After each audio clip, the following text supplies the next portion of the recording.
Buongiorno a tutti amici del Veneto e ben ritrovati. A fine gennaio 2024 abbiamo celebrato il 10° anniversario dalla fondazione di Prima il Veneto.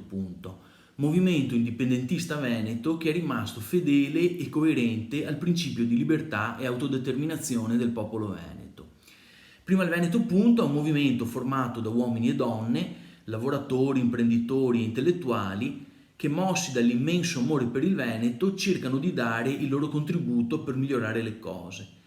E noi siamo sicuri che la nostra terra, se trattata con amore e passione, continuerà a dare buoni frutti come ha sempre fatto.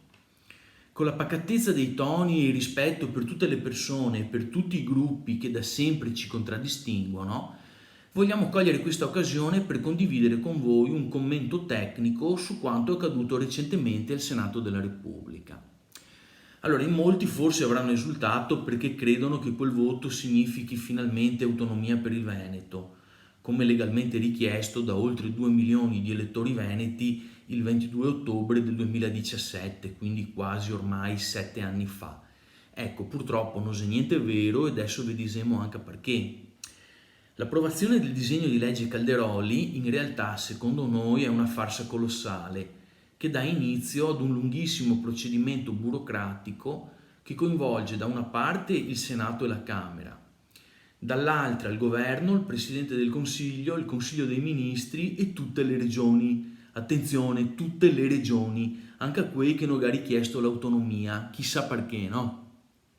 Riteniamo quindi che questo procedimento non condurrà a nessuna reale autonomia per il Veneto, in quanto il tutto resterà subordinato alla definizione e poi all'impossibile finanziamento dei livelli di prestazione essenziali per tutte le regioni coinvolte. Il progetto autonomista è dunque destinato a diventare la pallina nel gioco del flipper, sballottata di qua e di là fra decine di commissioni ed enti per tornare ogni volta al punto di partenza come nel gioco dell'oca praticamente. Tale approvazione è dunque uno specchietto per le allodole da sventolare beffardamente in faccia al popolo veneto per confonderlo e disorientarlo in previsione delle prossime elezioni europee.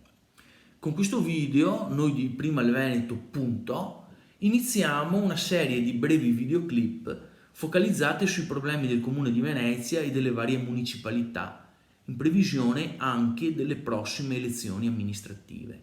Se volete continuate pure a seguirci, io sono Francesco Vianello di Prima il Veneto. Intanto vi ringrazio per l'attenzione e vi auguro una buona giornata.